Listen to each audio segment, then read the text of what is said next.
light between the world that had just been erased and the one that still remained to be destroyed.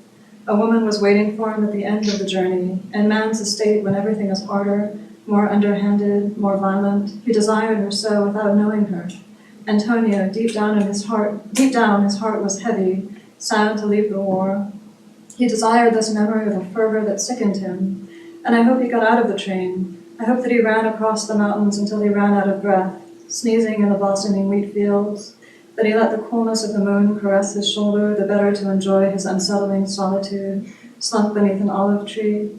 I hope he dared to run away during this unhoped-for stop, the train immobilized in the middle of the tracks. Sometimes you sense you have a chance. There are doors to escape through.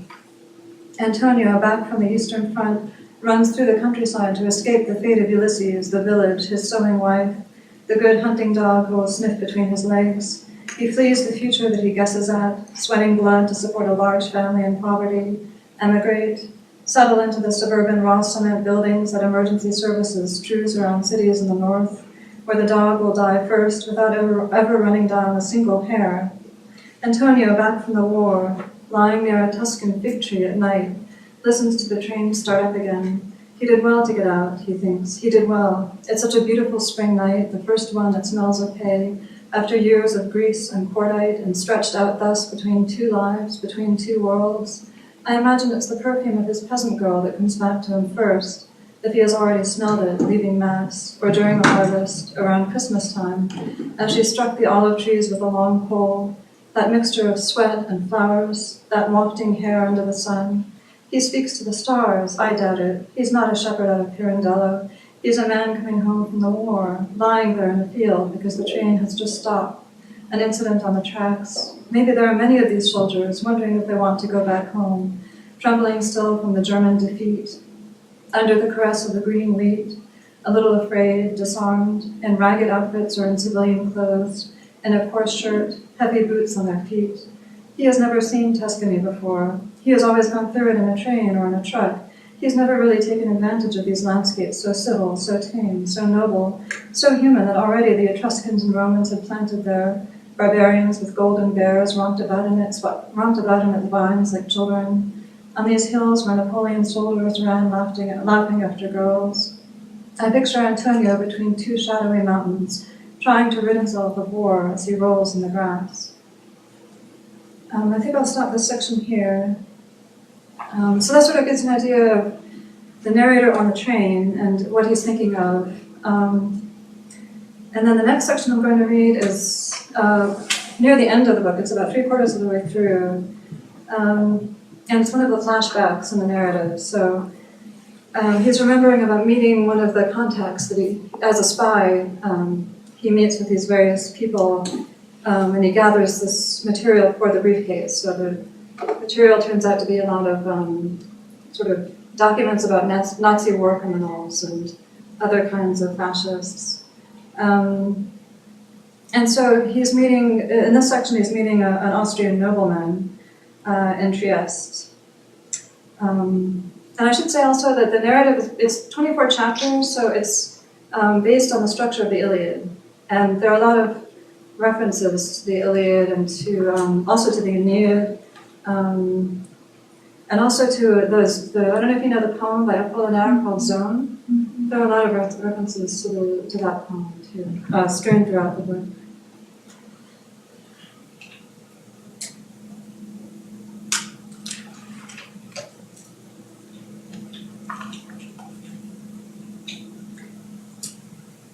Okay, so he's thinking about back to the time where he's in Trieste. Cavriani von Eppon had his complexes too, much more tragic ones. He had never used his title of Duke, and that ate away at him.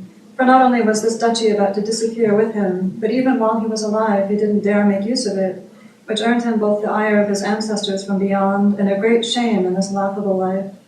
Rolf Cavriani was born in his great villa in Opicina, on top of Trieste, a stone's throw from the old road to Vienna, in 1941. His father died of illness not long after his birth. During the defeat, his mother had carried the very young Rolf to Holy Austria. Just before the debacle, before Tito's supporters occupied the region for a while and took savage reprisals on the few soldiers and civilians they could find here and there. Then the family had returned a few years later. My mother was a very capable woman, said Rolf. She was wealthy, and this wealth allowed her to turn her nose up at the new European borders, as she had done in 1918. She continued, like my grandparents before her, to spend 6 months every year in Trieste, spring and fall, summer in cool Carinthia, and winters at the theaters and operas in Vienna. For my mother, the nation or party in power was absolutely immaterial, he said. She had excellent relations with everyone, the Italian royalty, the fascists, and even the Nazis. God knows, though, that they hated nobility, which didn't mean she wasn't afraid, that great lady, especially at the fall of Mussolini and the chaos of autumn 1943, when the communists had begun to massacre the fascists right and left and throw them into bottomless Flaubert. Until the Reich intervened, she had taken refuge in impregnable Austria. And similarly, when the defeat was there in April 1945, she had hurriedly cut short her spring stay to return to the hoarfrost of Carinthia. Her relations with the German occupation authorities were cordial. She watched them burying their dead in the military cemetery close to her residence, with all the same a profound disgust for stiff-arm salutes and the Nazi flag. Out of pure aesthetic concern, understand. There was never a woman who had less ideology than my mother, said Rolf.